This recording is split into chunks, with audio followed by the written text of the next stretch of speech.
Good morning everyone, this is Vin and welcome to Garden on a Hill. Today we will plant a fail-safe green for me that I typically plant in the spring. This is this type of mustard. It's called a Florida broadleaf. It is a good fail-safe variety. I've never failed on planting this. I put it there and it just grows and it gives for a good green in the start of the season. So this one, typically it's good when you harvest it by the leaf and put it on your refrigerator. It'll preserve pretty well, and also if you blanch it and put it on, a Ziploc bag just to store it, it works both ways. It's pretty good. It's really maintenance free. So come on, let's see here in zone 7B if I can show you how I do it. And again, it's easy, so hopefully you can do it too if you like mustards.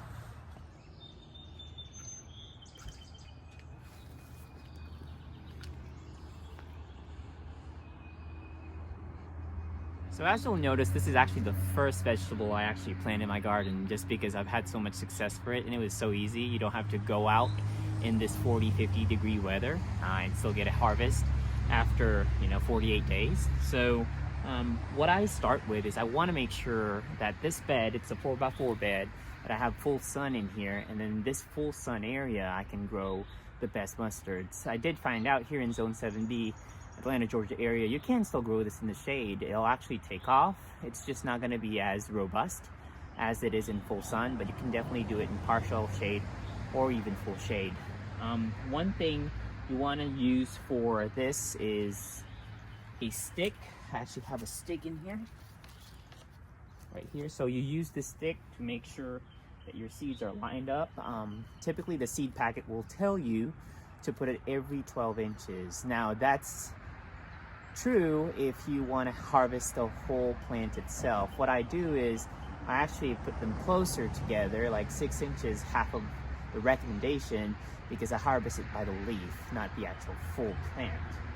What I do with this stick is I line it up like this, kind of form a trench, a straight trench. And then after that, I've already put some seeds in here. And how I do the seeds is basically I'll put, a packet of seeds in my hand, and it's a penny size. And the penny size seeds, you just distribute it on the row. What you do again after that is just get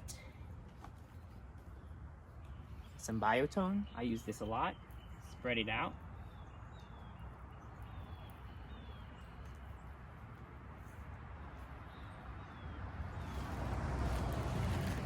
And then cover it with compost. Make sure it's packed. That's it. It's easy. Let me finish this row.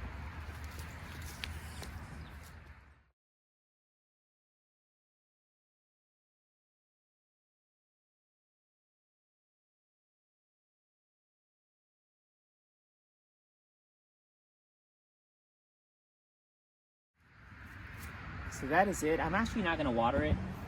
It's already raining, so this will be rained on and that should be enough water. But basically after that, what you're going to have to look at is in a couple of days, probably 4 to 8 days, it's going to germinate. Sometimes it germinates faster depending on how cold it is. But once it germinates, I typically do not thin mine. And I know that's weird, but because I want to harvest it as smaller greens, I keep them very close and I do not thin it. But if you want to thin it and you want to have an individual plant, what you're going to have to end up doing is thin them every 9 inches. And from then on, this is pretty much it.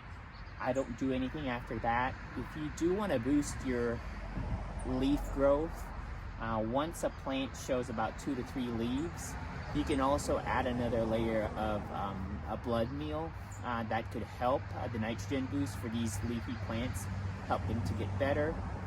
The one thing you want to take in mind is once it gets up to the 70s, 60s, 70s, these plants will start to bolt. And when they start to bolt, it's not going to be as tasty as it is, but it's going to give you an opportunity to save those seeds. So once they start to bolt and you see flowers, it's going to later on become pods. Let those pods dry up. Cut them off, and you have seeds for next year. So that is it. Thank you so much for watching this video. If you have any other comments or any other plants that you plant in the spring, please share it to me.